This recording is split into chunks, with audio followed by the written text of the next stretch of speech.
მოგესალმებით შუადღემშვიდობის 4 დეკემბერია დღეს 13 საათი საქართველოში საზოგადოებრივი მაუწყებლი საჭარის ტელევიზიაზე კი ვიწყებთ გადაცემას დიდი შესვენება დღევანდელ ეთერს მე ნიკო სავანი და გიორგი წულაია გავუძღვებით ვნახოთ ანონსი და გიბრუნდებით ეთერში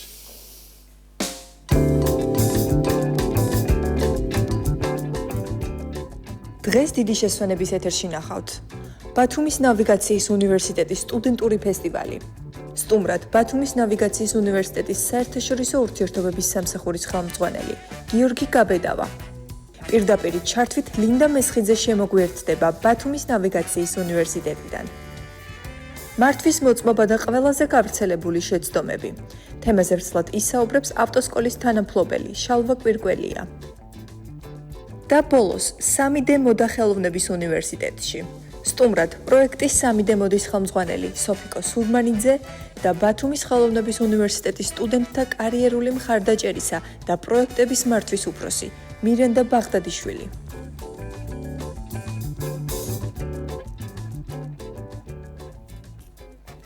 არ დაავიწყდეს ჩვენს ტელემოყურებელს გამოუწეროს ჩვენი გვერდი მარტივად ნახოს სოციალურ ქსელში დიდი შესვენება გახდეს ჩვენი ფოლოვერი და აუცილებლად მოგწეროს დაგვიკომენტაროს ჩვენ ყველა კომენტარს ვკითხულობ და გვაქვს შესაბამისი რეაქცია. შეტყობინებებს უფრო ალბათ მე ვიტყოდი. შეტყობინებებს ჩვენი სოციალური Facebook-ის მენეჯერი ღებულობს და ყოველთვის გვეუბნება თუ რა ხდება. მოკლედ მაჯისემა გვესმის თქვენი მეგობრები. სხვა შორის დღევანდელი ერთ-ერთი თემაც მაყურებლის რჩევით იყო, ვინაიდან ხშირად ვხედავთ ხოლმე ქალაქში მოძრაობის წესების დარღვევას და გესწავლეთ კიდევ ერთხელ როგორი უნდა იყოს. ეს თქვათ კანონმორჩილი მძღოლი. და არა მარტო ეს თემა ნიკო ხშირად ვღებულობთ რჩევებს მაყურებლისგან. მოდით პირველ თემაზე გადავიდეთ. ბათუმის ნავიგაციის უნივერსიტეტში 3 და 4 დეკემბერს ჩატარდება სტუდენტური ფესტივალი, რომელიც მოიცავს გაეროს პროგრამებთან ადაპტირებას ჩვენი სტუდენტებისა. ამ თემაზე უფრო ვრცლად ისაუბრებს გიორგი გაბედავა, ბათუმის ნავიგაციის უნივერსიტეტის საერთაშორისო ურთიერთობების სამსახურის ხელმძღვანელი. მობრძანდით გიორგი მადლობა რომ ხარ ჩვენთან ერთად. ნებისმიერი სტუდენტური აქტივობა ჩვენთვის უმნიშვნელოვანესია, მით უმეტეს საზღვაო სფეროს სტუდენტების მოგვიყევით რა ხდება. პირველ რიგში მადლობა მინდა გადაგიხადოთ ტელევიზიას, რომ გვანებიურებთ ჩვენი სიახლეების ინიციატივების გაჟღერების კუთხით და საშუალებას გვაძლევს ამით, რომ მივაწოდოთ რეგიონის მაყურებელს და ტელევიზიის მაყურებელს ინფორმაცია. მოგეხსენებათ გუშინ დაიწყო სტუდენტური ინიციატივა, პროექტი ესე ვთქვათ, გაეროს მდგრადი განვითარების მიზნების პოპულარიზაციას დავარქვევ ახალგაზრდებში, გუშინ დაიწყო, დღესაც გრძელდება და მთავარი მიზანი ამ პროექტის, რასაც ახლა ჩვენი სტუდენტები ახორციელებენ არის ის, რომ გაეროს განვითარების მიზნების დღის წესრიგის პოპულარიზაცია ახალგაზრდებში, აუმაღლოთ ცნობიერება და რაც მთავარია, გაუჩინოთ იმის რწმენა ახალგაზრდებს, რომ მათ შეუძლიათ, აქვთ პოტენციალი, რომ უკეთესობისკენ შეცვალონ სამყარო. კი ბატონო, აი მდგრადი განვითარება რას ნიშნავს თქვენ სფეროში, მაყურებლისთვის რომ აღხსნათ კონკრეტულად რა პროცესს გულისხმობთ? ხო, თვითონ მიზნებიდან გამომდინარე რაღაც მიზნებზე ვსაუბრობთ, მოგეხსენებათ 17 მიზანია, რომელიც სხვადასხვა სოციალურ-ეკონომიკურ და ზოგად ასპექტებს მოიცავს. ჩვენ ახლა როგორც სასწავლო დაწესებულება და პოპულარიზაციას ვუწევთ ამ მიზნებს, ეს არის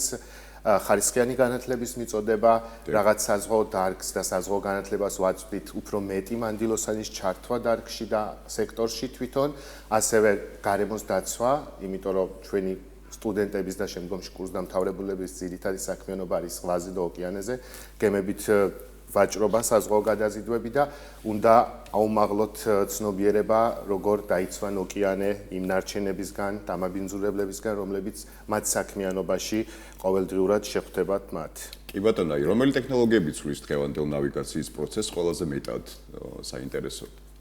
ტექნოლოგიები, თვითონ დარგი ვინაიდან ნარჩენების ნაწილიც ახსენეთ, ალბათ ამ მიმართულებით ერთ-ერთი უნდა აღვნიშნო ის, რომ ეს მიზნები შეიმუშავა გაერთიანებული ერების ორგანიზაციამ, შესაბამისად საზღვაო დარგი არის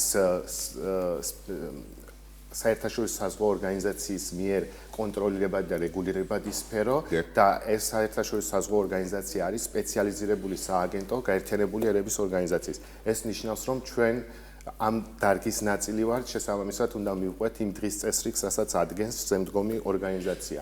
და ზუსტად საერთაშორისო საზღვაო ორგანიზაცია საუბრობს დღეს ყველაზე მეტად, რომ უნდა მეტი ტექნოლოგია შემოვიდეს ამ მიმართულებაში, თვითონ მეზღვაურის პროფესიაც ცოტა ტრანსფორმირებას განიცდის იმ კუთხით, რომ მეტი ენერგოეფექტური გემები, რათა მოხდეს ემისიების შემცირება, გაბონაპოლქვი ჰაერში იყოს ნაკლები, ასევე ძალიან ბევრი რეგულაცია არის გამოცემული და კიდევ მიმდინარეობს დახვეწის პროცესი, როგორ დავიცვათ გემებიდან ზღვის და ოკეანის დაბინძურება, ამას ნერგავთ ჩვენ პროგრამებში, რა თქმა უნდა და ავტომატიზირებული გემები, რომლებიც უშუალოდ მიმართულია ამ კუთხით, რომ რაც შეიძლება ნაკლები რესურსი დაიხარჯოს, ნაკლები ნარჩენი იყოს და ზემოქმედება ნაკლები გაიგოს. გიორგი, თქვენ ახსენეთ გოგონები. დიახ.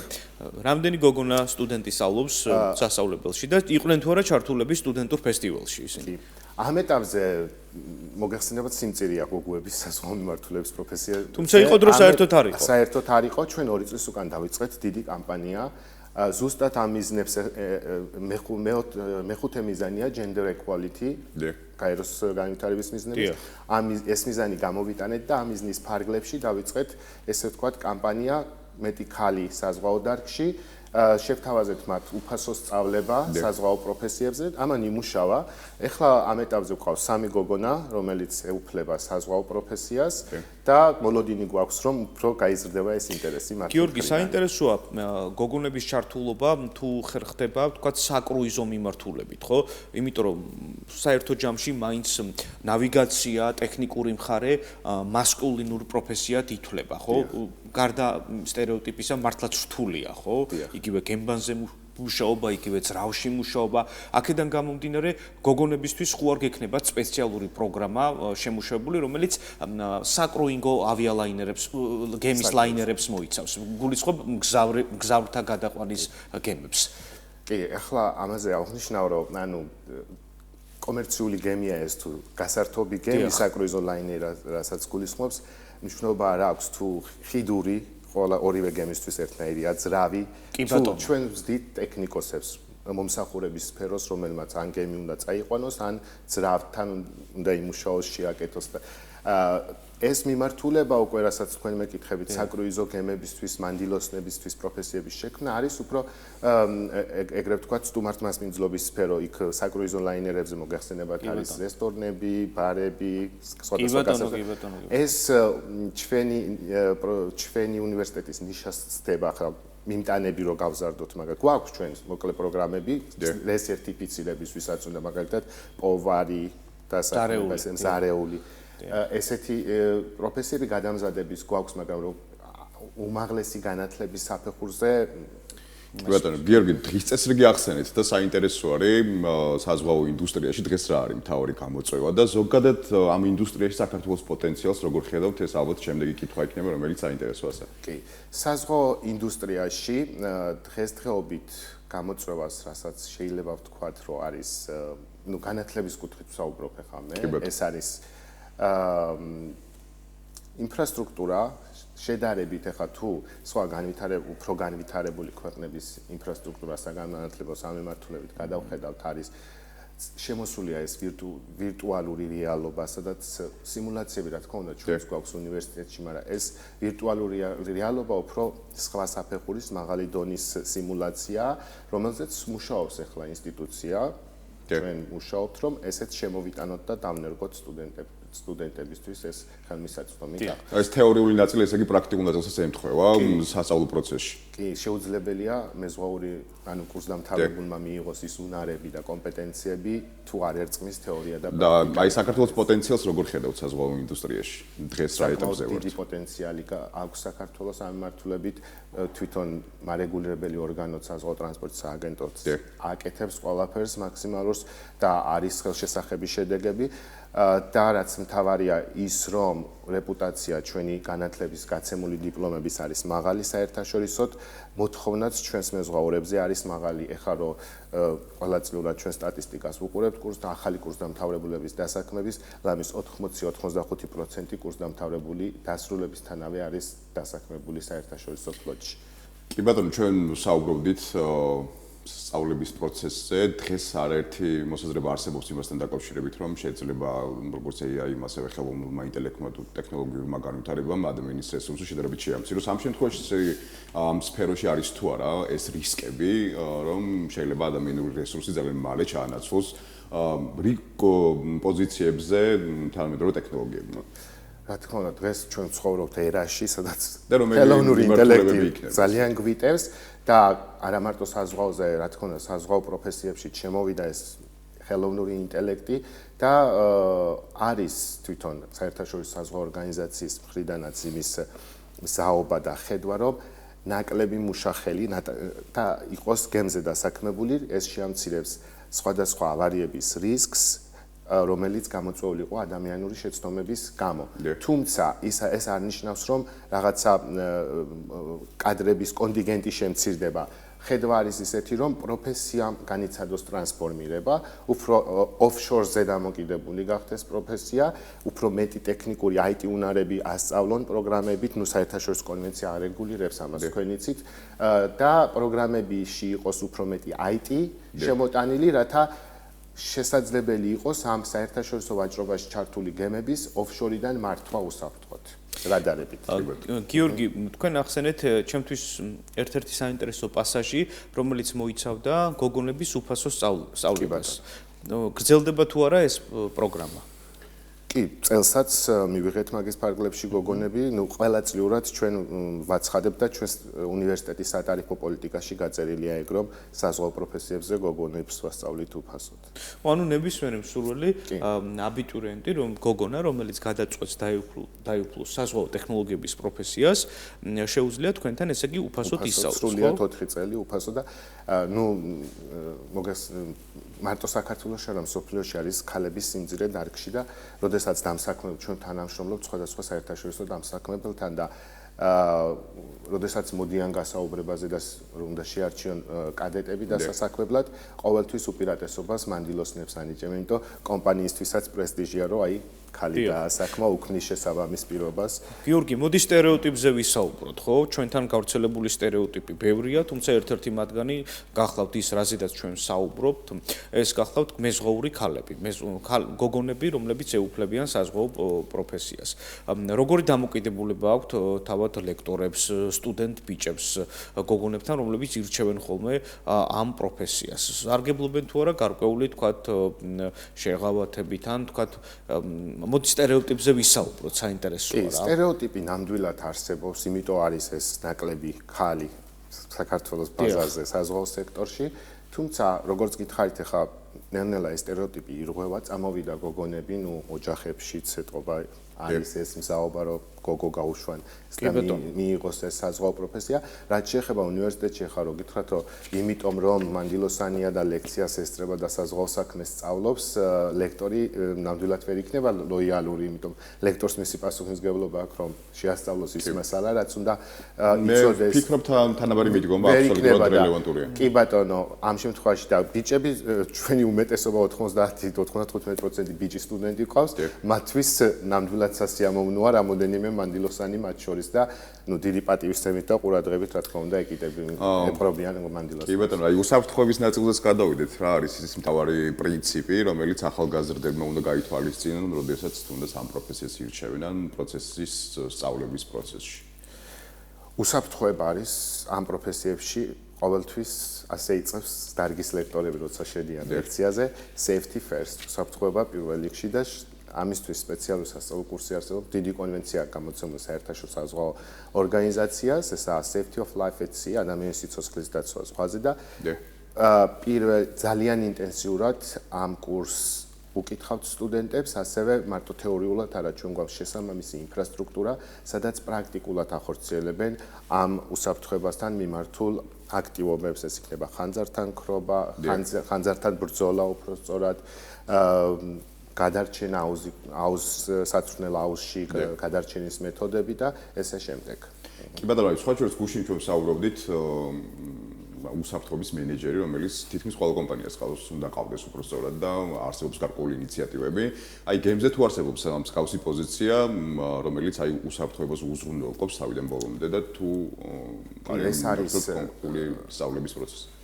უსაფრთხოების მენეჯერი ზოგადად უსაფრთხოებას რომელიც იცავს გემზე თვითონ ეკიპაჟს შორის ესეთი თანამდებობა არსებობს, თუმცა ეს საგანმანათლებლო პროგრამის ნაწილი არ არის, ეს არის მოკლე გადამზადების კურსი, რომელსაც შემდეგ გადიან ტრეინინგ ცენტრებში და იღებენ security officer სერტიფიკატს და უკვე მათი პასუხისმგებლობაა უსაფრთხოების დაცვა. აი, წეგან საუბრობდით თქვენ გარკვეულ შეცდომებზე. თქვენ დაკვირვებით რა არის ის ყველაზე ესეთი, რომელიც გაგახსენდება შეცდომა, რომელსაც დღეს მაგალითად სხვანაირად მიუდგებოდით? შეცდომა რა აი, წეგან საუბრობდით, რომ გარკვეულწილად ადამიანური რესურსი გარკვეულ შეცდომებსაც მოიცავს და ტექნოლოგიები უფრო ზუსტად აი, მაგასთან დაკავშირებით კარგი კითხვა, იმიტომ ეხლა დავიწყეთ ზუსტად პროცესი იმისი, რომ ეხლა ჩვენ ხშირი შეხება გვაქვს დამსაქმებელთან. დამსაქმებელის აზრი მნიშვნელოვანია ჩვენთვის, როცა კურსდამთავრებელს უშვებთ, აი, რა აკლია, რა კომპეტენცია, რა ცოდნა. ეხლა ბოლოს რაც ამოვიდა, ეს არის და დარგიც ზოგადად საუბრობს იმაზე, რომ გარდა იმისა, რომ თეორიული და პრაქტიკული ცოდნა კურსდამთავრებელს აქვს, რომელიც გემზე ჭირდება, აუცილებელია კონდეს რბილი უნარები, soft skills. აი, ეს არის ეხლა აქტუალური საკითხი, რაც უახლესმა კვლევამ გვიჩვენა, სტუდენტებს მაინც აკლიათ ეს კომუნიკაციის უნარი, უწევთ მულტიკულტურულ გარემოში მუშაობა, სხვადასხვა რწმენის, შეხედულების, ქცევის ადამიანთან და ადაპტირება არის ცოტა რთული მათთვის. ამიტომ ჩვენ ახლა დიდ აქცენტს ვაკეთებთ და სპეციალურ სასწავლო კურსსაც ვამზადებთ, რათა უფრო მეტად განუვითაროთ ეს რბილი უნარები, ლიდერშიპი, პრობლემის გადაჭრის უნარი, გუნდის მართვის და გუნდში მუშაობის უნარები, საკომუნიკაციო უნარები. კი ბატონო, აი, თქვენი მოსაზრებით ავტომატური გემები საფრთხეა თუ შესაძლებლობა დღეს ადამიანური კადრებისთვის და რესურსისთვის? ალბათ დღევანდელი გადმოსახედიდან თუ შევხედავთ, ეს შესაძლებლობა. ხო, მით უმეტეს ავტოპილოტზე ფრინავენ გემები კარგი ხანია უკვე ავტოპილოტზე არიან გადასულები. თქვენ ახსენეთ შუამავლობა კომპანიებს შორის, რაც მნიშვნელოვანია, დამსაქმებლები ახსენეთ, ხო? თუ ეხმარებით იგივე სტუდენტებს, როგორც ქალბატონებს, ასევე ვაჟებს იმისათვის, რომ დასაქმდნენ მსოფლიოს წამყვან კომპანიებში. ჩვენი ერთ-ერთი ძირითადი პრიორიტეტი არის პროფესიული მხარდაჭერა სტუდენტების და სტრატეგიულ გეგმაშიც გაწერილი გვაქვს. ამის ფარგლებში ჩვენ ყოველთვის ვიძიებთ საერთაშორისო დამსაქმებლებს, ვაფორმებთ მემორანდუმებს, ვიწევთ ინტერვიუს ჩასატარებლად უნივერსიტეტში და პარალელურად უნივერსიტეტი სტუდენტებს თავაზობს სრულიად უსასყიდლოდ საკადეტო პროგრამისთვის მოსამზადებელ კურსებს. ბოლო კურსზე ჩვენ ხსნით ამ სასწავლო კურსს და სტუდენტები, რომლებიცაც უნდათ რომ დასაქმდნენ დიდი რეპუტაციის მქონე კომპანიებში, ერთვება ამ სასწავლო კურსში, ემზადებიან გასაუბრებისთვის და შემდეგ, როცა დგება გასაუბრების მომენტი, წარმატებით გადიან გასაუბრებაში. გიორგი, ძირითადად რომელ კომპანიებში საქმდებიან ქართველი მეზღვაურები? ძირითადად კომპანიები, ევროპული კომპანიები, არის აზიური კომპანიებიდანაც. ახლა ჩვენ მაგალითად ვისთანაც ძირითადად თანამშრომლობთ საერთაშორისო კომპანიები, ესა გერმანული კომპანია კვიპროსიდან, საბერძნეთი, ასეთი ქვეყნებიდან. ძირითადად რა მიმართულებით არის მოთხოვნა? ეს არის მექანიკოსის მიმართულება თუ ნავიგაციის საინტერესო? ამ ბოლო პერიოდში უნდა აღინიშნოს, რომ ძირითადად საინჟინრო სტუდენტები, ანუ გემის მექანიკის პროგრამის კურსდამთავრებულები უფრო მოთხოვნადია, იმიტომ საერთოდ ზოგადად სოფლიო სტატისტიკას თუ გადავხედავთ, მოთხოვნა ამ პროგრამაზე ნაკლები, ანუ ჩვენს ყოველწლიურად მექანიკურზე. ხო, ნაკლებ სტუდენტს ვიღებთ მექანიკურ პროგრამაზე, ვიდრე ნავიგაციაზე, იმიტომ შედარებით რთული ტექნიკური პროფესია, უფრო ტექნიკურ უნარებს. თუმცა მაღალანაზღაურება. გიორგი, მადლობა უგრძესი სტუმრობისთვის. ვფიქრობ, რომ გარკვეული თემები მნიშვნელოვნად და საფუძვლიანად მიმოვიხილეთ, საინტერესო იყო თქვენთან საუბარი. ეხლა დაგემშვიდობებით და გადავთ უკვე ბათუმის ნავიგაციის უნივერსიტეტში, სადაც ჩვენი კოლეგა ლინდა მესხიძე იმყოფება და უფრო დეტალურად გავიგებთ მისგან იქ მიმდინარე მოვლენებს. ლინდა, თუ გესმის ჩემი, შუადღე მშვიდობის. ლინდა, მოგესალმები. წამყვანებს მოგესალმებით, მივესალმებით წამყვანებს და მაყურებელს. მე ახლა ბათუმის ნავიგაციის უნივერსიტეტში ვიმყოფები, სადაც მიმდინარეობს მოხსენებები მთელი დღის განმავლობაში. ჩვენთან ერთად არის ბათუმის ნავიგაციის უნივერსიტეტის სტუდენტური თვითმმართველობის თავმჯდომარე გიორგი ღოღობერიძე. გიორგი ღოღობერიძე გვეტყვის უფრო დეტალურად რა პროცესი მიმდინარეობს ახლა და რა ღონისძიება დაიწყო გუშინ ბათუმის ნავიგაციის უნივერსიტეტში. მოგესალმებით გიორგი. მოგესალმებით, მივესალმებით თქვენს მაყურებელს. ბათუმის ნავიგაციის უნივერსიტეტში უკვე მეორე დღეა მიმდინარეობს ფესტივალი, რომლის მხარდაჭერი არის ახალგაზრდობის რეგიონული ცენტრი და ინიციატორი არის ბათუმის ნავიგაციის უნივერსიტეტი. ეს ფესტივალი მოიცავს ბათუმის უმაღლესი სასწავლებლების გაერთიანებას გაეროს მზარდი მიზნებისთვის. რაც შეეხება უშუალოდ ამ ჩვენს ფესტივალს, ვფიქრობ ძალიან კარგი იქნება სამომავლოდ ახალგაზრდებისთვის, ცნობიერების ამაღლებისთვის და ვფიქრობ, რომ წარმატებული იქნება ეს ჩვენი პროექტი და ვფიქრობ, რომ ახლანდელი გადმოსახედიდან ჩვენი პროექტის შედგა. ძალიან კარგი გიორგი, თქვენ ახსენეთ, რომ ბათუმის ნავიგაციის უნივერსიტეტთან ერთად სხვა სასწავლებლებიც ჩაერთო ამ ფესტივალში. გითხარით, როგორ შედგა კომუნიკაცია და რამდენად მარტივი იყო ეს პროცესი, რამდენად წამოვიდა ეს უნივერსიტეტები იმ შეთანხმებაზე, რომ ამ ღონისძიებაში ჩართულიყვნენ. ჩვენი რეგიონი მოგესალმებით, ესეც ძალიან პატარაა და ვფიქრობ, მაქსიმალური მხარდაჭერა იყოს სხვა უნივერსიტეტებიდან, მაგრამ ყველაფერი ჯერ წინ არის, გვაქვს ურთიერთთანამშრომლობის მემორანდუმი გასაფორმებელი, რომელსაც დღეს ბოლომდე გავაფორმებთ და სამომავლოდ უკვე დარწმუნებული ვარ, ჩვენი თანამშრომლობა იქნება ძალიან კარგი, ხარისხიანი და მიზანმიმართული, რა თქმა უნდა. ამ კუთხით სამომავლოდ იგეგმება თუ არა რაიმე ღონისძიებები კიდევ ეს და სხვა დამატებითი ღონისძიებები? ამასთან დაკავშირებით უკვე დავაზუსტებთ ინფორმაციას მალე, იმიტომ რომ ჩვენ უკვე ფიქრის პროცესში ვართ და ვფიქრობ ძალიან კარგი პროექტებით დავბრუნდებით ისევ ჩვენ ახალგაზრდობის რეგიონულ სააგენტოსთან ცენტრთან ერთად. ბოდიში, მადლობა. ძალიან დიდი მადლობა. ახლა აპლოდისმენტების ფონზე ჩვენ უნდა წარვადგინოთ, როგორც გიორგი მაღნიშნა, მხარდამჭერი ორგანიზაცია ბათუმის ახალგაზრდობის რეგიონული ცენტრის ხელმძღვანელი ბატონი დათა კობალაძე. მოგესალმებით პირველ რიგში მინდა თქვენი მხარდამჭერი, თქვენი ორგანიზაციიდან რომ გითხრათ, თქვენი როლი რა არის ამ ღონისძიებაში? მოგესალმებით. სტუდენტური ინიციატივების მხარდაჭერის ფარგლებში წელს პირველად ხორციელდება სტუდენტური ინიციატივების მხარდაჭერა. დღეს მიმდინარეობს ბათუმის ნავიგაციის უნივერსიტეტში ღონისძიება. ახალგაზრდობის რეგიონულმა ცენტრმა წელს პირველად ჩაატარა აღნიშნული მიმართულება და ჯამში ჩვენ დავაფინანსეთ 5 პროექტი. ნავიგაციის უნივერსიტეტ ჯამში ბიუჯეტი იყო 10,000 ლარი და სხვადასხვა ინიციატივები დაფინანსება მოახდინეთ. ჩვენი მთავარი მიზანია მოახდინოთ ახალგაზრდების მხარდაჭერა კარიერული განვითარების მიმართულებით, ასევე ახალგაზრდების არაფორმალური განათლების ხელშეწყობა და ის მიმართულებები, რასაც ახალგაზრდები ფიქრობენ, რომ არის მნიშვნელოვანი სტუდენტური ცხოვრების გაძლიერებისთვის, გაჯანსაღებისთვის და ასე შემდეგ. ბატონო დათა, თქვენ მოხსენებაში სტუდენტებს აცნობდით ახალგაზრდული ცენტრის ღონისძიებებს, ეკითხებოდით რა ღონისძიებებზე იყვნენ ახალგაზრდობის ცენტრში ისინი და აი რო გვითხრათ ახლა კონკრეტულად უფრო რა ღონისძიებები არის სწორედ ნავიგაციის უნივერსიტეტის სტუდენტებისთვის და არა მარტო მათ. დიახ, ახალგაზრდობის რეგიონული ცენტრი წელიწადში 32-მდე ღონისძიებას ახორციელებს და ჩვენ გვყავს 10,000-მდე ბენეფიციარი. ჩვენი პროექტები ზოგადად ხელმისაწვდომი აჭარაში მაცხოვრებელი ახალგაზრდებისთვის, შესაბამისად ნავიგაციის სტუდენტებსაც შეუძლიათ მიიღონ სხვადასხვა ტიპის ღონისძიებებში მონაწილეობა.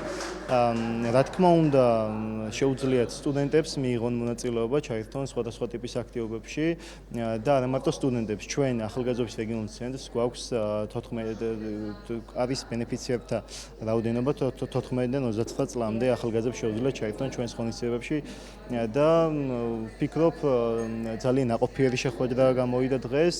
ბევრი ახალგაზრდა ჰქონდა ჩვენთან შეხება, ჩვენს ღონისძიებებში იყვნენ ჩართული და დარწმუნებული ვარ, აი მომდევნო წელს, როდესაც ნავიგაციის უნივერსიტეტთან დავგეგმავთ ღონისძიებებს და ვეწვევით უნივერსიტეტს, უფრო მეტი ახალგაზრდა იტყვის, რომ ჩვენი ორგანიზაციით უხელმძღვანელია და ჩვენი ორგანიზაციის ბენეფიციარი ყოფილა. მსგავსი ღონისძიებები რამდენად მნიშვნელოვანია რეგიონში და კონკრეტულად თქვენი სააგენტოსთვისაც? დიახ, სტუდენტური ინიციატივების მხარდაჭერა უმნიშვნელოვანესია, ვინაიდან სტუდენტებს და ზოგადად ახალგაზრდებს შემოაქვთ ის საჭიროებები, რაც მათ გააჩნიათ და რაც დგას ჩვენს რეგიონში მნიშვნელოვნად. შესაბამისად, მსგავსი ტიპის ღონისძიებები ხელს უწყობს ახალგაზრდებს განევითარონ ის უნარჩვევები, თუნდაც ღონისძიების დაგეგმვის პროცესში. აი გიორგი იყო ორგანიზატორი, ვინც წეგანი საუბრა, აი ღონისძიების დაგეგმვის პროცესში თავის საინიციატივო ჯგუფთან ერთად დარწმუნებულად გამოიმუშავა ის უნარჩვევები და ის საჭიროებები, რაც საომალოდ მას გამოადგება, რომ კარიერული განვითარება უფრო მეტად და უფრო ხარისხიანი რომ იყოს, ორგანიზება ძალიან მნიშვნელოვანი ნაწილია პროფესიული განვითარებისთვის. ძალიან დიდი მადლობა, წარმატებებს გისურვებთ. ჩვენ ვაგრძელებთ, როგორც ჩვენმა რესპონდენტებმა აღნიშნეს, სხვადასხვა უნივერსიტეტების ერთობლიობით მიმდინარეობს ახლა ეს ღონისძიება და შემდეგი გახლავთ მარიამ თავდგირიძე, ხელოვნების სახელმწიფო უნივერსიტეტის თვითმმართველობის თავმჯდომარე. მარიამ, მოგესალმებით. თქვენი როლი რო გითხრათ ამ ღონისძიებაში და რა მოლოდინები გქონდათ და გამართლდა თუ არა თქვენი მოლოდინი? პირველ რიგში მოგესალმებით და მადლობას გადავუხდი ნავიგაციის უნივერსიტეტს, ის თვითმმართველობას. ჩვენ დაგვიკავშირდა ნავიგაციის უნივერსიტეტის თვითმმართველობის თავმჯდომარე ბატონი გიორგი ღოღობერიძე და ჩვენც აქტიურად ჩავერთეთ ამ ღონისძიებაში.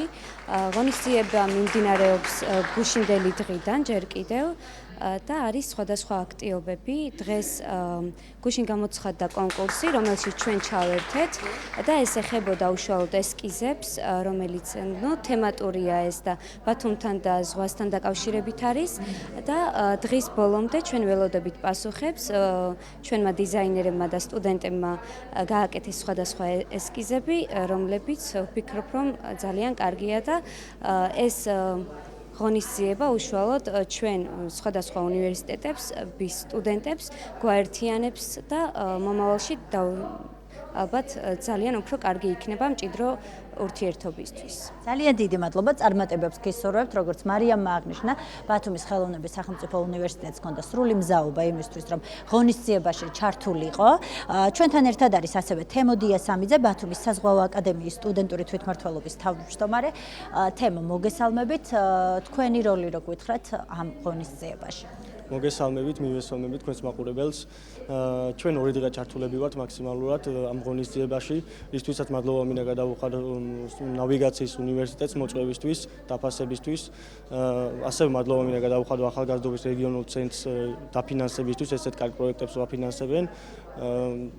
მეც მგონი ვეღარაფერს ვეღარ. საზღვაო აკადემიის როლი მაინტერესებს. საზღვაო აკადემიის სტუდენტებისთვის რამდენად თქვენ თვითმმართველობის თავმჯდომარე ხართ და თქვენი გადმოსახედიდან რამდენად მნიშვნელოვანია მსგავს ღონისძიებებში ჩართვა? ჩვენ ყოველთვის მაქსიმალურად ჩართული ვართ ახალგაზრდობის რეგიონულ ცენტრში ღონისძიებებში. ეხლაც აქტიურად ჩავერთეთ, დიდი სწავლა-განათლება მივიღეთ ამ ღონისძიებით. რისთვისაც კიდევ ერთხელ მადლობას ვუხდი. სტუდენტების მზაობა რამდენად იყო, აკადემიის სტუდენტების მზაობა რამდენად იყო, რომ ამ კონკრეტულ ღონისძიებაში ჩართულიყო? აკადემიიდან ძალიან დიდი აქტიურობა იყო, დაახლოებით 40 ადამიანამდე იყო, 40 სტუდენტამდე იყო ჩართული. უფრო მეტ ადამიანს უნდა დარწმუნებული ვარ ჩართვა და ჩვენც ანალოგიურად გავაკეთებთ აკადემიაში მსგავს ღონისძიებას. ძალიან დიდი მადლობა, წარმატებებს გისურვებთ. მე აპლოდისმენტების ფონზე ვემშვიდობები წამყვანებს და მაყურებელს და კარგ დღეს ვუსურვებ. ლინდა, მადლობა უღრმესი ჩართვისთვის, ნამდვილად საინტერესო გარემოში იმყოფებით. ჩვენს ახალგაზრდა მეზღვაურებს კი წარმატებები და ზურგის ქარი ვუსურვოთ. მადლობა. რაც შეეხება ჩვენს გადაცემას ვაგრძელებთ ასევე საინტერესო თემით.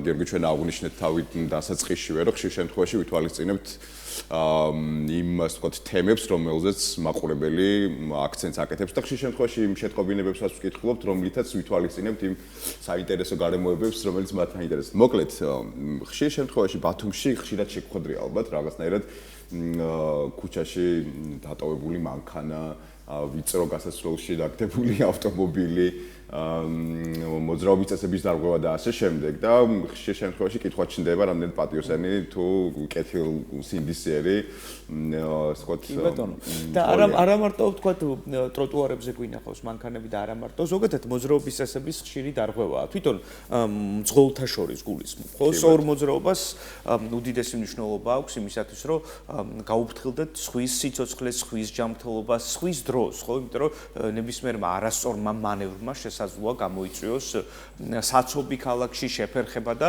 ეს საბოლოო ჯამში დისკომფორტს უქმნის მოსახლეობას ჩვენს თანაქალაქლებს დღეს ვისაუბრებთ მოძრაობის წესებზე კი ბატონო მაგრამ მაინტერესებს გიორგი აი რა შეხვედრია ყველაზე ესეთი დარღვევა რაც ყველაზე მეტ გაღიზიანებს და რომელიც ყველაზე ხშირი არის ჩვენს ქალაქში ყველაზე ცუდი დარღვევა შესაძლოა ჩემი პირადი მოსაზრება ეს არის როდესაც თქვათ არასწორი პარკირების შედეგად გამოწვეულია დისკომფორტი, საცობი და იზღუდება გადაადგილება. არასწორი პარკირება. მათ შორის ველობილგზე გაჩერებული ავტომობილი, მათ შორის იმ ადგილას, სადაც უბრალოდ პარკირება არ შეიძლება შუა ქუჩაში რო აჩერებენ და შემდეგ კილომეტრიანი საცობებია ხოლმე, ხო?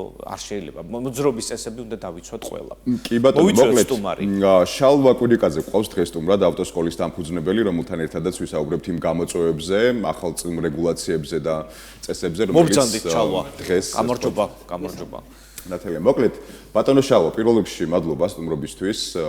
დავიწყოთ საუბარი ალბათ იმ ცვლილებებით, რომელიც დღის წესრიგშია დღეს ახალ წესებზე, რომელიც ალბათ ნებისმიერი მძღოლისთვის გასათვალისწინებელია.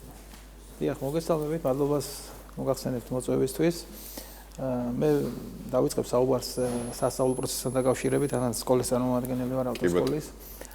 და ვისაუბრებ იმ სასწავლო საკითხებზე, რომელიც შემდეგ სკოლმა უნდა გაითვალისწინოს, რაც ჩვენ სკოლაში გადავცემთ, ხო?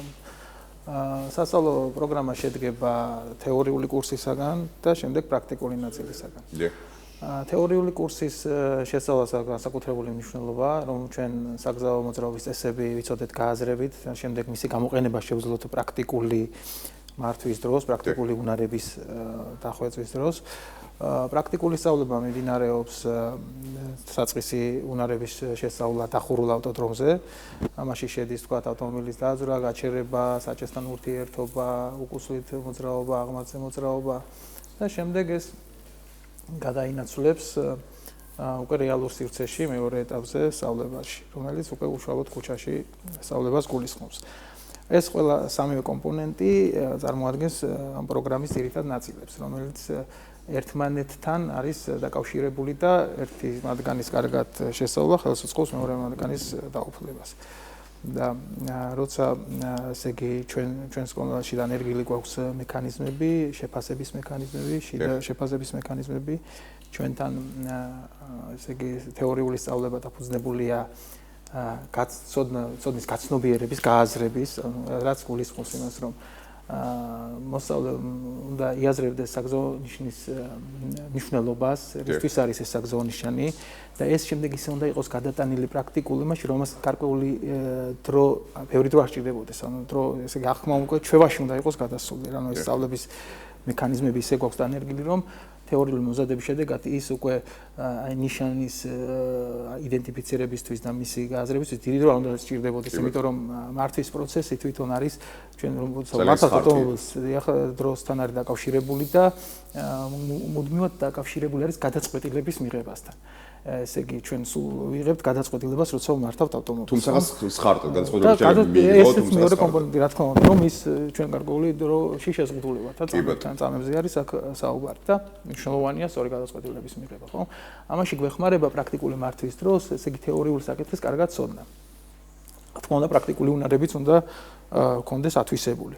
აქ ყველაზე მნიშვნელოვანი აი ეს გადაწყვეტილების მიღების მომენტია. როცა საგზაო შემთხვევა ის დგება, ჩვენ როცა ვიღებთ გადაწყვეტილებას, სულად უნდა იყოს დარწმუნებული, რომ ეს აბსოლუტურად უსაფრთხო გადაწყვეტილებაა. ეს ამის მიასეჩი აი აქ უნდა დავწუნდეთ, დიახ, ეს აი აქ უნდა დავწუნდეთ, სანამ გადაწყვეტილებას მივიღებთ. აი მაგალითად რა გადაწყვეტილება შეიძლება იყოს ეს? აი მაგალითად ის გადაწყვეტილება, რომ თქვათ უნდა გადავკვეთოთ გზაჯვარედინი. ან თქვათ მოვუხიოთ რომელიმე მიმართულებით. თქვათ ან არის ახლა შემთხვევა მაგალითად რომ შეიძლება თქვათ მოსწავლე თქვათ და ქვეითი უცებ გაჩნდა. ვერ დავინახე. დიახ. თქვა აი პრაქტიკული იმის დროს ქალაქში მიდის იქ შეიძლება თქვა ესე. ახლა აქ რა ხდება, რასთან გვაქვს საქმე, რომ ხედავთ რომ არის ქვეითთა გადასასვლელი, ხო?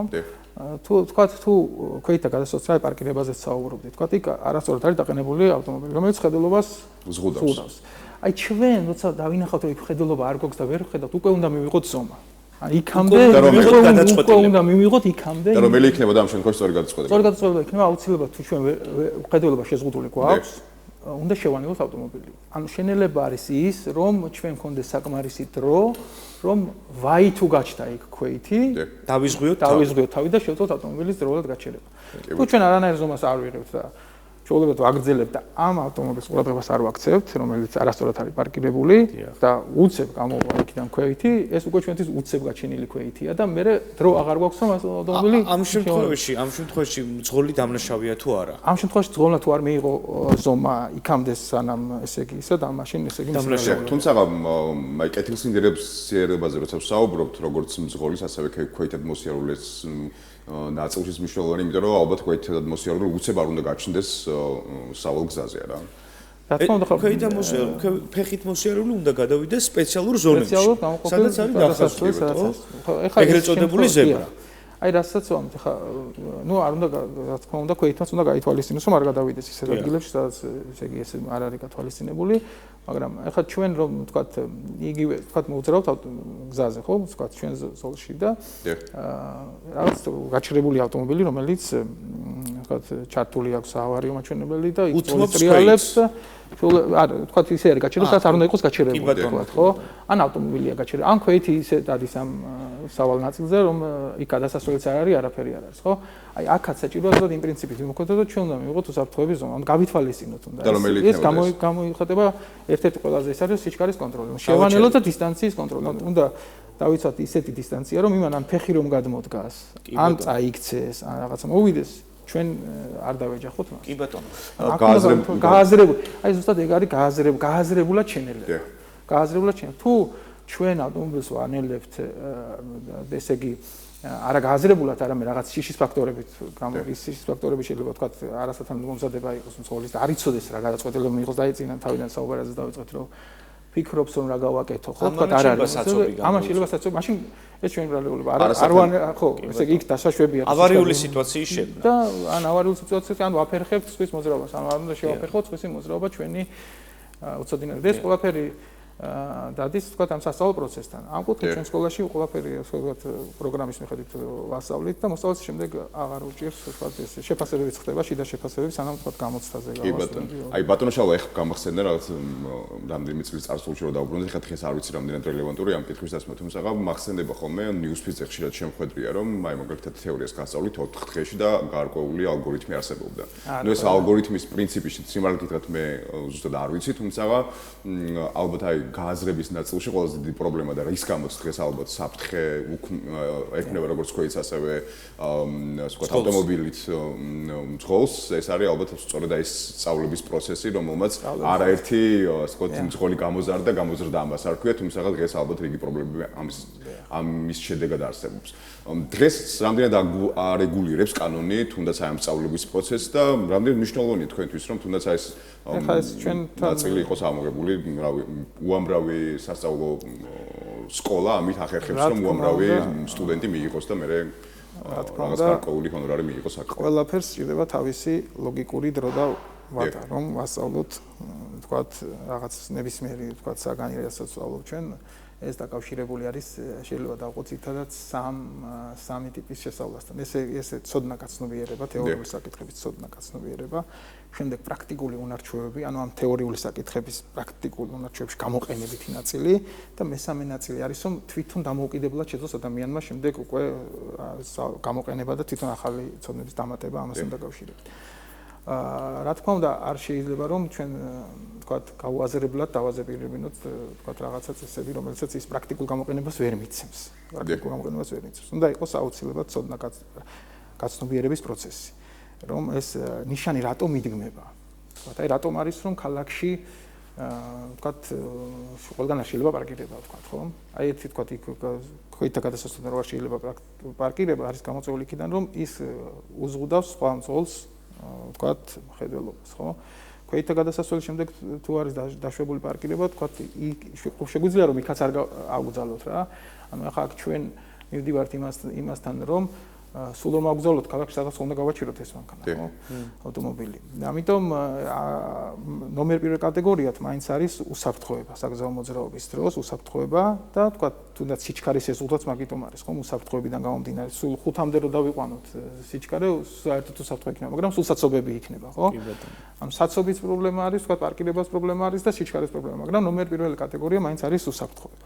უსაფრთხოება უპირველესია. ეს როცა ვთქვათ, აი კომპონენტთან რომ მივიდეთ რომ ეს აი აქედან უნდა ვასწავლოთ, თქვა რატომ არის სიჩქარის შეზღუდვა მნიშვნელოვანი, გამოწვეული პარკირების თემები რატომ არის მარტო ნიშანის, თქვა რომ ეს გძალავს ის კი არა რომ ეს საიდან მოდის ეს ნიშანი, საიდან შემოიღეს, რომ გაითვალისწინოს, სხვა გამამართლებელი ნიშნები რო არის, ის ითქმება იქამდე სანამ რაღაც უბანია ცოტა ადრე, რომ ჩვენ საკმარისი დრო გქონდეს, რომ ეს გავითვალისწინოს, შევამჩნიეთ, ველოდებით რომ იქ ასეთი სიტუაცია შეიძლება წარმოიქმნას და უკვე მომზადებული ვართ იმ პოზიციისთვის და ეს გააზრება არის უკვე რა, გაიაზრია. თქვენ პროფესიონალი ბრძანდებით ამ სფეროში სატრანსპორტო პოლიტიკას როგორ შეაფასებთ? ანუ რამდენად სწორ ადგილას დგას შუქნიშნები, მწოლიარე პოლიციელები, რომელიც საბოლოო ჯამში საგზაო მოძრაობის წესებს და იგივე საცობსაც განსაზღვრავენ ქალაქში, ხო? აი აქედან გამომდინარე რომ თქვათ ეს ვთქვათ, შუქნიშნები ყოველთვის მოადვილებს ხოლმე გადაკვეთას. დიახ. დასამატებელია პირიქით თუ განსაზღვრია სად როგორ საინტერესო. თუ იქნება ამასთან დაკავშირებით რაღაცა ვთქვათ, კონკრეტულ პოლიტიკაზე საუბარი, ვთქვათ, ამ თემაზე, ხო? რამდენი ჩართულები არიან ამ საკითხში? ჩვენ შეგვიძლია როგორც სკოლის წარმომადგენლები, ამ სფეროს წარმომადგენლები, ჩვენ შეგვიძლია რომ რეკომენდაციები გასცემთ, ჩავერთოთ და ვთქვათ, სადაც არის საჭირო რომ ვთქვათ, რაღაც ჩვენ წული შევიტანოთ ამ საზოგადოებრივ საქმეში, ჩვენი სკოლა ამისთვის მზად არის რომ ვინ განსაზღვრავს ხოლმე სატრანსპორტო პოლიტიკას? არ შემიძლია მაგაზე ვთქვათ საუბარი რომ მერის შესაბამისი სხვა საკითხის თემა. თუ არსებობს რაღაც სტანდარტი, რომელსაც მიხვევიან, რომელსაც ამას აფასებენ და სპეციალისტები მუშაობენ ამ კუთხით და არის საკმაოდ სხვა სფერო არის. ბატონო შალო, წლის განმავლობაში ხშირად გვესმის ხოლმე გარკვეული საკითხები ამოიღეს, გარკვეული საკითხები დაიმატა, ასე შემდეგ დღეს რა მოცემულობა გვაქვს და როგორი არის კანონი ამასთან მიმართ? აი თუნდაც ახლა საუბარი. ეხლა რაც იყო მნიშვნელოვანი არის წლების წინ დაიმატა ქალაქში რეალურ დროში რეალურ ეს ძალიან მნიშვნელოვანი რეფორმა იყო. რა შეცვალა? ეს შეცვალა რომ აი ეს უსაფრთხოება, თქვათ აი მძღოლი ზოგადად თავიდან დავიწყე საერთოდ არ იცის მძღოლმა თავიდან თქვა მართლა ის დახურულ მოედანზე ხდება მისი ის მერე შეფასება ხდება ანუ ცოდნის კრიტერიუმები გვაქვს ამიტომ ვაფასებთ რომ უკვე შეიძლება რომ ინსტრუქტორთან ერთად გავიდეს ეს ქუჩაში რეალურ დროში აი როცა რეალურ დროში ტარდება ეს გამოცდა და უკვე მძღოლობის კანდიდატს აქვს იქ გამოცდილება ეს მნიშვნელოვნად შემდეგ ზრდის რომ უფრო კვალიფიკაციას მძღოლის რომ ის თქვა რეალურ დროში მისი ქმედებები ადეკვატურია უკვე არ აქვს მხოლოდ ნასწავლი თქვა დახურულ მოედანზე და არ ქონდა არანაირი პრაქტიკა ხო თქვა იცით რომ სასწავლო პროცესი ტარდება სპეციალურ ავტომობილზე რომელსაც დამატებით აქვს კანონის მიხედვით მუხრუჭები პედლები საარკე წარწერები რომ ქუჩაში მოხდეს და გაკვეთილის ჩატარება ქუჩაში მოხდეს და იქ უკვე ეჩვევა რეალურ ვითარებაში სწავლებას და ეს ძალიან მნიშვნელოვანია რომ ქალაქში დაინერგა რეალური სწავლება და შემდეგ გამოცდა რა ყველა გამოცდას უნდა უწოდეს სასწავლო პროცესი აი ამას მნიშვნელოვნად რამდენად გართულებული ამბობენ რომ თითქოს გართულებულია რაღაც ვერ ვისწავლე ორი ეტაპია ხო თეორიული სწავლება და პრაქტიკული სწავლება უთამ ამ ყველაფერზე ვისაუბროთ რთულია თუ არა დღეს მართვის მოწვევის აღება საინტერესოა ეხლა ყველა თქვათ გამოცდას თუ გამოცდის წინ ესე იგი აი ესეთ მას არ ვიტყვი მაგრამ თუ რაღაც სიახლე არ არის მაგრამ თუ კარგად მომზადებით გამოცდის წინ გამოცდა რთული არ არის ეს ჭეშმარიტება არის რომელიც ყველა საგანში არის ეს აქაც არის ეს მოვალება თუ მომზადების პროცესი უნდა უძღვის წინ კარგად არის მომზადებული ესე იგი მძღოლობის კანდიდატი გავლილი აქვს როგორც მოედანზე მომზადება შემდეგ ქალაქში მომზადება თეორიული ნაწილი, რომელიც შემდეგ ეხმარება იმისთვის, შემდეგ მე ვთვლი, რომ ის გამოცდა ადეკვატური სირთულის არის. ანუ მომზადების დონე შეესაბამება. რა ვთქვათ, თუ ვერ მოვემზადეთ, შემდეგ აი მაგალითად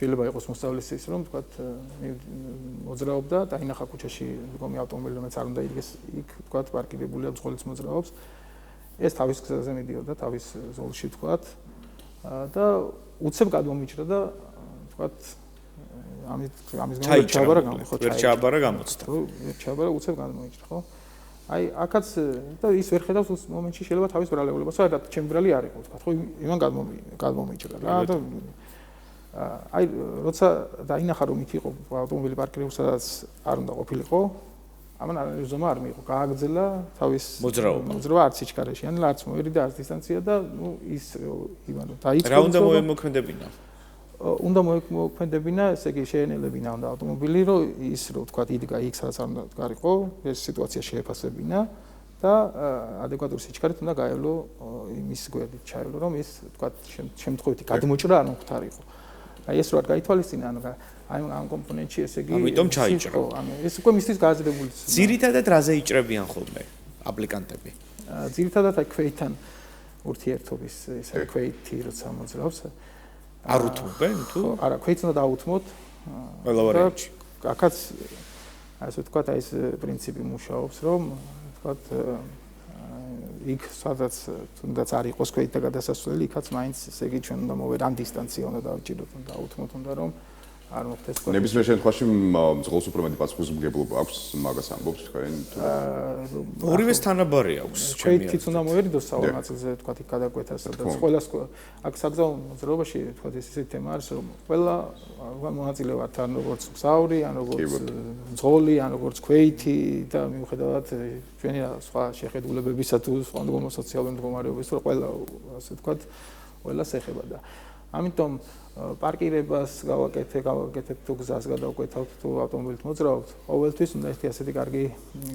გამოთქმა არის სახელმწიფოებშიც არის რომ ჩვენ მძღოლიც უნდა ეცადოს და ქვეითს რომ სხვისი შეცდომაც გამოასწოროს სხვა მძღოლის შეცდომაც თუ არის რომ თქვა ის არ იქცევა ადეკვატურად გაღიზიანებულია ვთქვათ და აგრესიას გამოხატავს ჩვენ მაინც უნდა შევინარჩუნოთ სიმშვიდე და დავაზღვიოთ ჩვენი თავი ჩვენი მგზავრები და ყველა რომ ვთქვათ და ისევე გზის გადაკვეთის შემთხვევაში და ქვეითიც გამოერიდოს მით უმეტეს თუ სასწავლო ავტომობილია და ხედავთ რომ სწავლობს რაღაც ადამიანი და ვთქვათ თავის პირველ ნაბიჯებს გავს სკოლობის დროს თუ დავინახავთ და ნუ ეს უკვე ჰუმანურობა არის ჩემი აზრით და ნუ ახლა საზოგადოების გიორგი სანამ აი კითხვა მქონდა წეგან რაც ვთქვათ საკითხებს ეხებოდა აი ტექნიკური მახასიათებლები ავტომობილის რამდენად უნდა იცოდეს მძღოლმა რომელიც მე ვფიქრობ მე თუ არ ვწდები უბრალოდ რაღაცა საბაზისო ცოდნაზეა საუბარი იგივე საბურავის გამოცვლა ზეთის შემოწმება და ასე შემდეგ აი რა კონკრეტული საკითხები არის დამატებული ესეც იქიდან გამომდინარეობს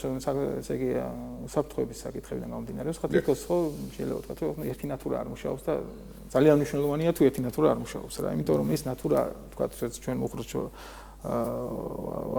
ვაწვევით ვთქვათ უკან ამ წყოლს აძლევს ინფორმაციას რომ ჩვენ ამოხრჩებთ ვანელებთ ცვლას და თუ არ მუშაობს ანუ უხევთ დიახ ერთი ნატურა მაგრამ დიდ საქმეს აკეთებს ამიტომ ჩვენი ავტომობილი უნდა ვთქვათ ასე ვთქვათ ისე უნდა ტექნიკური შევხედოთ ასეთ რაღაც რომელიც ყველა ადამიანს შეუძლია სპეციალობის და იმის მიუხედავად რომ ნატურა თუ ანათებს ვთქვათ ზეთის დონე როგორია ეს შესულია საკითხებშიც რომელსაც ეკითხებიან მოხუჭები თუ მუშაობს საჭის მექანიზმის გამართულობა და ესეთი ვთქვათ საბაზისო ცოდნა არის ესე და რთული ამაში არ ვფიქრობ ყველა სულ რთული არ არის ვთქვათ საბურაოს შეხედავთ ვთქვათ მდგომარეობა მისი შეფასება ვთქვათ და ეს საკითხები ძალიან მნიშვნელოვანი არის რა თქმა უნდა ესეც იმ უსაფრთხოებასთან არის დაკავშირებული აი ეს ნაწილი რომელიც ეხება განათლებას პრაქტიკულ ცოდნას პრინციპში მიმოვიხილეთ ბატონ შალვასთან ერთად თუმცა მაინტერესებს საცობებს რა იწევს ხოლმე განსაკუთრებით როცა გაწვიმდება ბათუმში თითქმის შეუძლებელია ავტომობილით გადაადგება და არ მარტო ბათუმში გიორგი თითქმის ყველა ქალაქში ესეა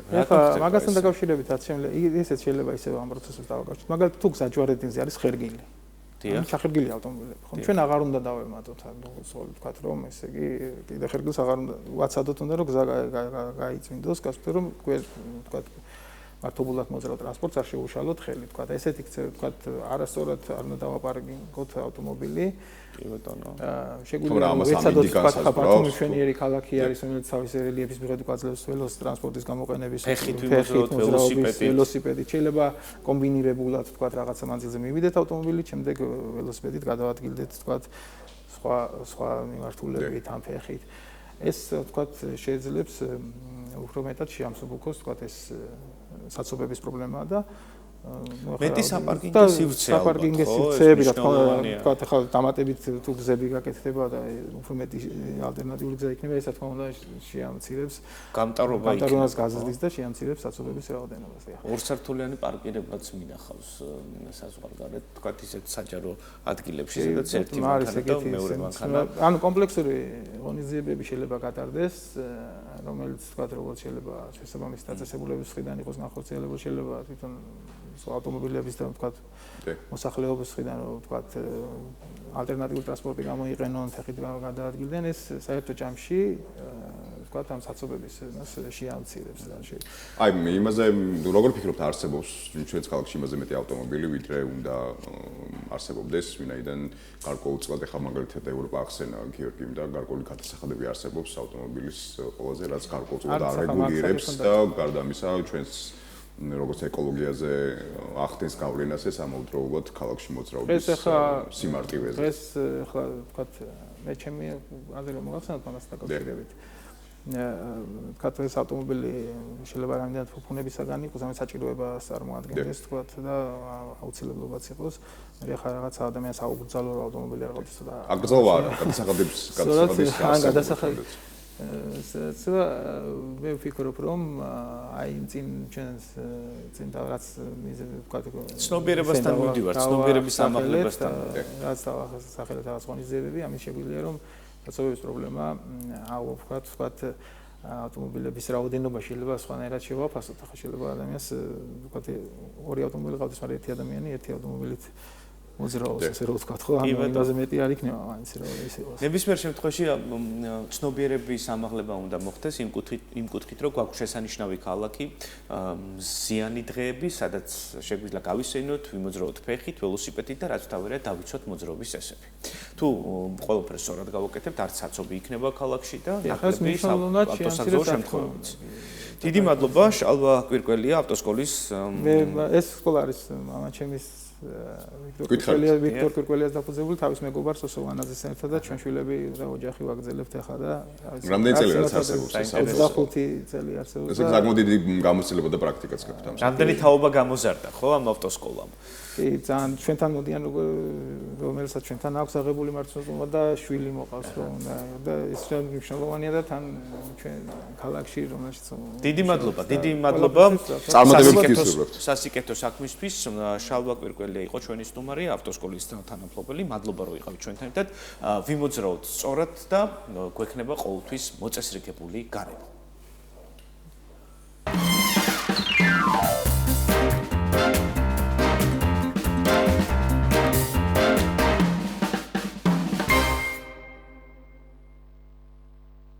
ნიკო, მოდასთან როგორ ხარ? ვირბასო.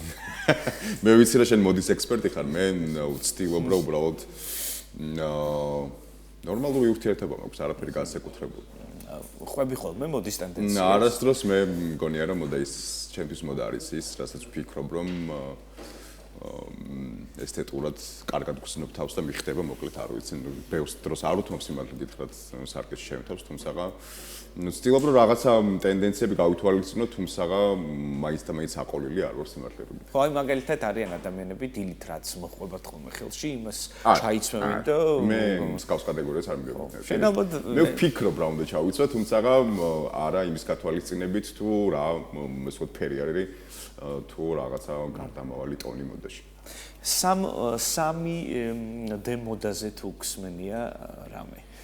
სიმართლე და კონკრეტულად სამ დემოდაზე არა, თუმცა თანამედროვე ტექნოლოგიები ისე ვითარდება, რომ ამ სფეროშიც რომ თავისი გავლენა ექნებოდა ამაზე, რა თქმა უნდა, მიფიქრია და ალბათ დღეს სწორედ რომ ეს არის დღის წესრიგში.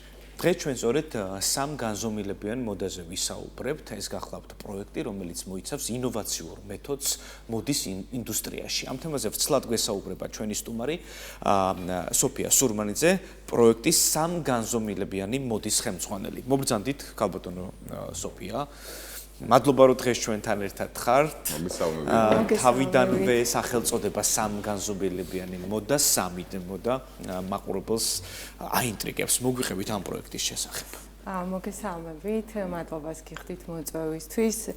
რაც შეეხება 3D მოდას და კონკრეტულ შემთხვევაში ღონისძიებას.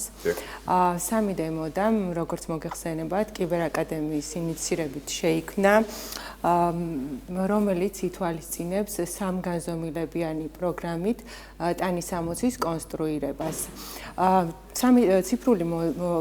3D მოდის მთავარი მიზანია ციფრული მოდის განვითარება, მაღალკვალიფიციური კადრების მომზადება, თანამედროვე ციფრული მეთოდოლოგიით. პირველი სასწავლო კურსი წარმატებით დასრულდა და დღეს უკვე შემიძლია ვთქვა, რომ გვყავს კურსდამთავრებულების სახით კვალიფიციური გადამზადებული სპეციალისტები, რომლებიც სრულიად ფლობენ 3D მოდელირების პროგრამას.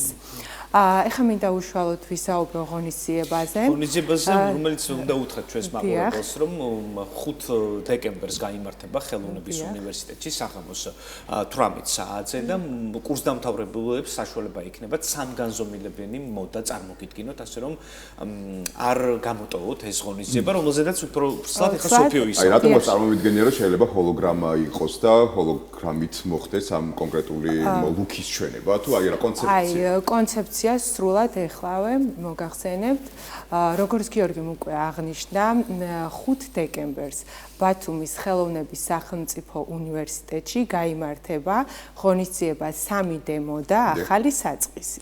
დამსწრე საზოგადოებას ექნება შესაძლებლობა იხილოს ინოვაციური ჩვენება, რომელიც აერთიანებს ტექნოლოგიას, დიზაინს და შემოქმედებით ხედვას. რაც შეეხება უშუალოდ კონცეფციას, მდგომარეობს შემდგომში, სპეციალურად პროექტისთვის შეიქმნა კოლაბორაციული კოლექცია, კურსდამთავრებულები წარმოადგენენ ციფრულ სამოს 3D მოდელირების ფორმატში, დიზაინერი დარჩია წარმოგვიდგენს მასალაში შესრულებულ კოლექციას ფიზიკურად მოდელებზე. ანუ პოდიუმი, სივრცე, სადაც ვირტუალური სამოსი რეალურ სხეულზე გაცოცხლდება. აქვე ღონისძიების ფარგლებში დაგეგმილია სპეციალური პერფორმანსი ხელოვნების უნივერსიტეტის სამსახიობო ფაკულტეტის სტუდენტები წარმოგვიდგენენ გია დიასამიძის მუსიკა ვალსზე კომპოზიციას და ღონისძიების შემაჯამებელი იქნება ეს კურსდამთავრებულების დაჯილდოება, სერტიფიკატების გადაცემა, დიახ. ხო, რა საინტერესოა, სხვაგვარად ეს ფიზიკურ სხეულზე ვერ წარმოვიდგინე, მე უფრო ჰოლოგრამა მეკონა და სრულად ალბათ ვირტუალური ნაწილი თქო, მაგრამ საინტერესო კონცეფციაა ნამდვილად. დიახ, კონცეფციის აი ეს ნაწილი მართლაც საინტერესოა, იმიტომ რომ საქართველოში ეს სწავლება CLO 3D, ანუ სამგანზომილებიანი ხელსაწყო, რომელიც გვეხმარება ტანის ამოსის კონსტრუირებაში პირველად არის მსგავსი კურსი და სწავლება საქართველოს მასშტაბით. ჩვენ გვაქვს მოპოვებული ლიცენზია, რომ ვაწარმოოთ და ვასწავლოთ ეს კურსი და შესაბამისად უკვე გვყავს კვალიფიციური სტუდენტები, რომლებმაც შექმნეს ციფრულად დიზაინი, შეიქმნა ამ ციფრული სამოსის დიზაინზე თარგი, რომლითაც იხელმძღვანელა დიზაინერმა და შეასრულა მასალაში კოლექცია. აი მთელი აზრი სწორედ ამაშია, რომ ჩვენ შევძელით აი ეს ყველაფერი გაგვეცოცხლებინა ფიზიკურ სხეულზე და ხვალ დამწრე საზოგადოებას ექნება შესაძლებლობა, რომ ეს ყველაფერი რეალურად იხილოს. აი ერთ-ერთი მნიშვნელოვანი კომპონენტი, რომ როდესაც მე ტანის ამოს ვარჩევ ხოლმე, არის ფაქტურა. ამ შემთხვევაში ეს ნაწილი სრულიად ამოღებული არის ამ ჩვენებიდან. შესაძლოა ესე ვიფიქროთ. ეხლავე მოგახსენებთ უშუალოდ პროგრამას აქვს ადამიანის სხეულის ავატარი აქვს პროგრამას, რომელიც ჩვენ შეგვიძლია შევარჯიოთ ჩვენთვის სასურველ ზომაში, ანუ ჩვენ შეგვიძლია პროგრამით თქვენი სხეულის ავატარი შევქმნათ. მოვარგოთ სამოსი, პროგრამაში ასევე შეიძლება ნებისმიერი ქსოვილი დეტალი შევიტანოთ. და აი ესე შევქმნათ ის ლუკი, რომელიც რეალურ ლუკთან იდენტურია. ანუ ეს ინოვაცია აქცენტი და საინტერესოა ეს პირველი, ასე ვთქვათ, შემთხვევა არის ან მოდის სამყაროში თუ არსებობს რაიმე გამოცდილება, რითაც შეიძლება რომ გეხელმძღვანელოთ. მოდის სამყაროში, რა თქმა უნდა, არსებობს მსგავსი გამოცდილება. ეს პროგრამა CLO, სამგანზომილებიანი მოდელირების პროგრამა, შეიქმნა სამხრეთ კორეაში და ამას იყენებს არაერთი წამყვანი მსოფლიო მოდის სახლი. ჩვენ იქიდან გამომდინარე, რომ აკადემია ჰქონდა ეს რესურსი, რომ მოგვეპოვებია ლიცენზია, გვეწარმოებინა ეს პროგრამა საქართველოში, შევძელით, თუმცა ძალიან შრომატი და ხანგრძლივი იყო ეს პროცესი და დღეს უკვე ვართ იმ ეტაპზე, რომ პირველი სასწავლო კურსი წარმატებით დასრულდა და ჩვენი სტუდენტები დღეს თანამშრომლობენ დიზაინერებთან, რომელი დიზაინერის ჩვენებაც ახლა ჩვენს კურსდამთავრებულებთან ერთად ხვალ იგეგმება და გაიმართება. აი, ცით რა მაინტერესებს თქვენი მოსაზრებით და დაკვირვებით, სოფიო, როგორ შეიძლება, უბრალოდ ეს თანამედროვე ტექნოლოგიები, თუნდაც 3D-ზე რაზეც ვსაუბრობთ, დიზაინერისთვის შესაძლებლობაა თუ საფრთხე, რომ მაგალითად შეიძლება ძალიან მალე ჩაანაცვლოს გარკვეულმა ტექნოლოგიამ, რომელიც ძალიან მარტივად შეძლებს იმ კონტურის გავლებას თუ რაღაცა სტრუქტურის შექმნას თუ ფერის, ასე ვთქვათ, ადეკვატურად დაალგებას თუ კომბინაციას, რომელიც იქნება, ასე ვთქვათ, მოდური იმ კონკრეტული სეზონისთვის. თქვენი ეს კითხვა მაგონებს ხელოვნური ინტელექტი ჩაანაცვლებს თუ არა ადამიანურ რესურსს. გეტყვით, რომ ვერ ჩაანაცვლებს, იმიტომ რომ ადამიანის რესურსი ეს ამოუწურავია და ისევ ხელოვნური ინტელექტი ხო ადამიანის შექმნილი და ადამიანისვე სამართავია. შესაბამისად, ვერც ერთ დიზაინერს ვერ ჩაანაცვლებს რომელიმე სამგანზომილებიანი პროგრამა, უფრო მეტიც. ეს არის ხელსაწყო, რომელიც ჩვენ გვეხმარება გავიმარტივოთ სამუშაო პროცესი. ანუ ჩემი კითხვის მეორე ნაწილს ეთახმებით, რომ ეს არის შესაძლებლობა და ეს არის აბსოლუტურად შესაძლებლობა და არანაირ შემთხვევაში საფრთხე, რა თქმა უნდა, თუ სწორად გამოვიყენებთ ამ ყველაფერს. ნუ ეს პრინციპში არის მოცემულობა, როდესაც თქვათ ხელოვნური ინტელექტი ადამიანის კრეატიულობას ხორცს და ფრთებს შეასხამს, ხო? ანუ ნებისმიერი მოდის დეფილე თუ კვირეული წარმოადგენს კონკრეტული ადამიანის ფანტაზიას, ხო? შესაბამისად ამ ფანტაზიას ხელოვნური ინტელექტი ვერ გვაწვდის. ეს ხელოვნური ინტელექტი საშუალებას მოგცეს ეს ფანტაზია გამოიკეთოს კონტურებში, სანტიმეტრებში, დიამეტრებში და სანამ რეალურად ხელშესახები გახდება კონკრეტული ქსოვილი ჩვენთვის, მანამდე ინტერნეტში ვნახოთ, მოვირგოთ ზომები, შევიყვანოთ ჩვენი მონაცემები, პარამეტრები, კისერის, ხელის, ბეჭების და საშუალება გვექნება თქვენი პროექტის ფარგლებში დავინახოთ ჩვენი რეალური სურათი, სანამ მაღაზიაში მივალთ. ხო, ეს საკმაოდ მნიშვნელოვანია იმ ფონზე, როცა ონლაინ ყიდვაზეა გადასული. შოპინგს თავისი, ასე ვთქვათ, ეფექტი აქვს, ხო? გარკვეულწილად როდესაც ფიზიკურად ირგებ და უკვე ვიზუალიზაცია ესე ხდება. ონლაინ გამოწერებსაც, ხო დღეს ყველა ონლაინ სივრცეში მე სხვათა შორის აი არასდროს არ ვყიდულობ ხოლმე ონლაინ, იმიტომ რომ მირჩევნია რაღაცა თან თერაპიული ნაწილი აქვს შოპინგს და გარდა ამისა ფიზიკურად როცა იდგებ კიდე სხვა მომენტია. გეთანხმების თერაპია ცალკე, მაგრამ არის ნივთები, რომელიც უბრალოდ ხელმისაწვდომი არ არის, ხო, საქართველოში, ხო, იმიტომ რომ საერთაშორისო საიტებია ბევრი, სადაც თქვა ამ პროგრამის ფარგლებში შენს ვიზუალს არ მოიდგენ, მოირგებ და შემდეგ საშუალება გექნება, რომ იყიდო ან შეიძინო. მოდით კიდევ ერთხელ ამ პერფორმანს და ღონისძიებას მივუბრუნდეთ, სოფია. ღონისძიების ნაწილში აქვე მინდა ვისარგებლო თქვენი ეთერით და მადლობა გადაუხადო ბათუმის ხელოვნების სახელმწიფო უნივერსიტეტს, პერსონალურად ქალბატონ ქეთევან ვაჩეიშვილს მხარდაჭერისთვის. კურსდამთავრებულების უმეტესი ნაწილი გახლავთ სწორედ ბათუმის ხელოვნების უნივერსიტეტის მოდის დიზაინის მოქმედი სტუდენტები, ნიჭიერი შემოქმედებითი ახალგაზრდები.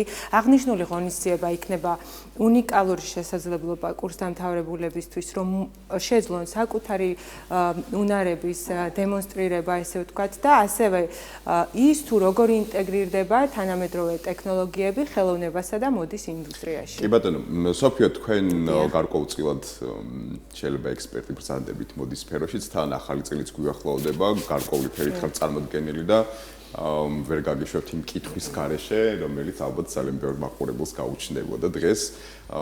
რა ფერები არის დღეს ტრენდული და 2026 წლისთვის რომელი ფერები იქნება გამოკვეთილი და რატომ?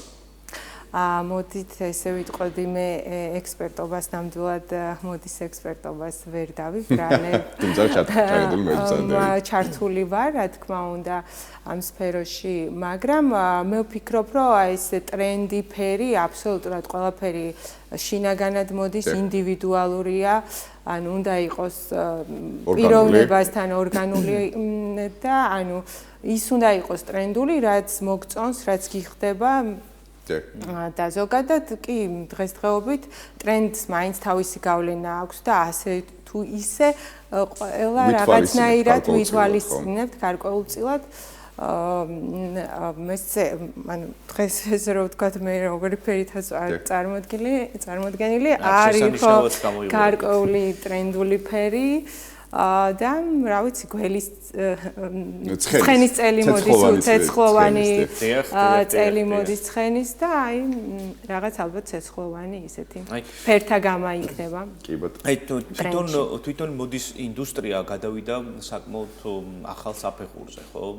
ერთ-ერთი ჩვენი თანამემამულე რომელიც წარმატებული მოდის სახლის მთავარი დიზაინერია, თავდაყირა დააყენა ერთი პერიოდი სრულიად მოდის სამყარო, გააცოცხლა ქართული 90-იანები მსოფლიო მოდის ინდუსტრიაში, ხო? თითქოს და ეს რაღაც მოდის აკადემიურობა ასეთმა ფაქტებმა უფრო მდგრადი გახადა, მოძრავი, მობილური გამოაცოცხლა. დღეს საით მიდის მსოფლიო მოდა, თქვენ როგორ ფიქრობთ? უფრო კლასიკური ხდება თუ პირიქით გათანამედროვდა ახალგაზრდებზე გააკეთა ორიენტირი, თქვენ როგორ ფიქრობთ?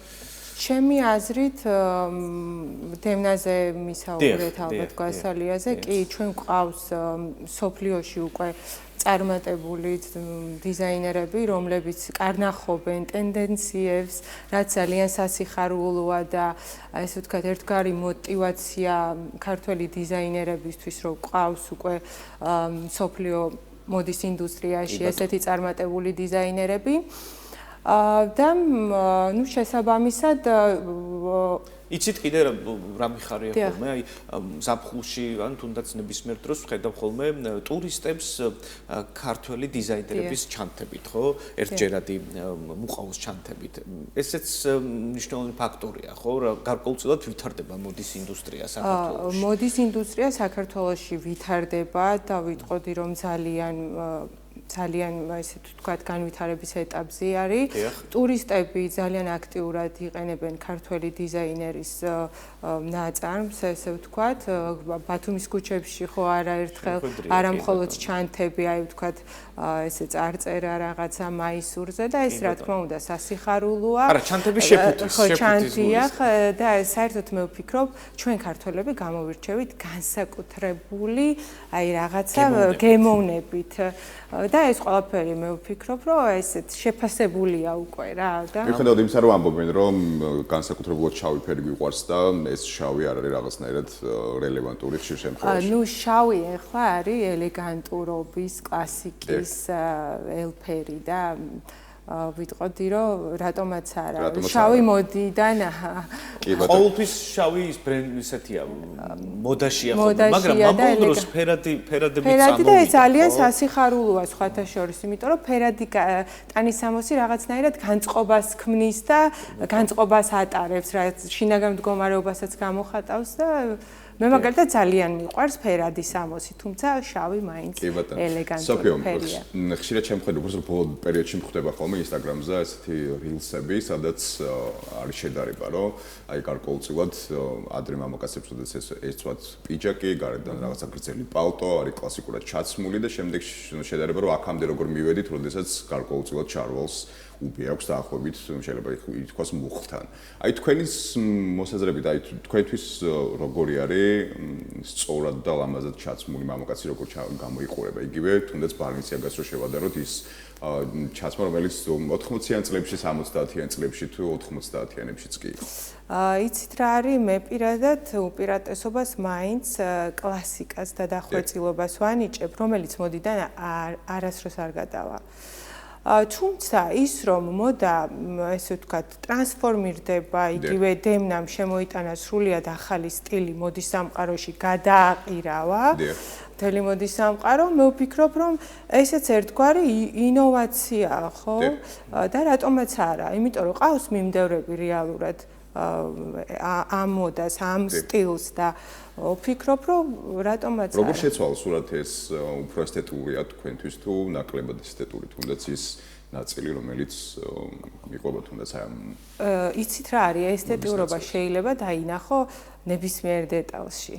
ნებისმიერ დეტალში და მე კონკრეტულად დემნასთან დაკავშირებით თუ მეკითხებით, რატომაც არა. თუმცა დემნას დღეს უკვე სხვა მიმართულება აქვს კუჩის მოდის სახლის. და ვფიქრობ, რომ ამ ნაწილში მისი ინიციატივები კიდევ უფრო მეტად საინტერესო იქნება, თუ გავითვალისწინებთ აი ამ კლასიკურ ხაზს, რომელიც დარწმუნებული ვარ, ახლა კუჩი ალბათ არ ჩაანაცვლებს რაღაცა დიდუბიანი შარვლებით და შემდეგ არაფერს აპრობლემო არ მაქვს. უბრალოდ ჩემთვის ესთეტურად ალბათ ხო კლასიკა უფრო გაურთულდა საქმე, უფრო გაურთულდა უბრალოდ საქმე, თუმცა გამოსავალს მისი კრეატიულობა აუცილებლად ნახავს. არა მარტო დემნა გვასალი არაჩვეულებრივი და ნიჭიერი დიზაინერები ყავს საქართველოში, ხო, ბათუმში, დედაქალაქში, არაერთი, რომლებიც ონლაინში ყიდიან თავიანთ ნაწარმს და ეს ორმაგაც სასიხარულოა, ხო, ამას წინათ ერთ-ერთი აღარ მახსოვს სახელი თითქოს და შაკირამ შეუკვეთა სულ ესეთი პოსტები ხდება რომ ვიღაცა ონლაინში შეუკვეთა ვიღაცა ჩემ ბავშვების კრაში იყო სხვა შორის შაკირა მე პირადად არჩევანის შემთხვევაში ყოველთვის უპირატესობას ქართველი დიზაინერის სამოს ვანიჭებ და გიორგი აქვე მინდა დაუბრუნდე ჩვენს ხვალინდელ ღონისძიებას აუცილებლად დავაანონსოთ კიდევ ერთხელ დავაანონსოთ რომ ხვალ ხაბათის ხელოვნების უნივერსიტეტში გაიმართება ღონისძიება, ინოვაციური ჩვენება, სადაც იქნებიან წარმოდგენი ჩვენი 3D მოდის კურსდამთავრებულები, დიზაინერ დარჩიასთან ერთად, ასევე არაერთი პერფორმანსი გველის აი ამ ღონისძიებაზე და ძალიან მახარებს მე ის რომ 3D მოდა ესე მოკლე პერიოდში ესე სწრაფად განვითარდა, ის რომ ჩვენი პროექტით დაინტერესდა დიზაინერი ნათია და თათია დარჩიები, ეს ყველაფერი იმაზე მიუთითებს, რომ ჩვენი ინიციატივა ძალიან საჭირო და დროული იყო. ეს არის ახალი სიტყვა ქართული მოდის ინდუსტრიაში. ხელოვანი არ უთქვია ჩვენ სტუმარს, რომ გვეპატიჟებით მე და გიორგი. რა თქმა უნდა. რა თქმა უნდა.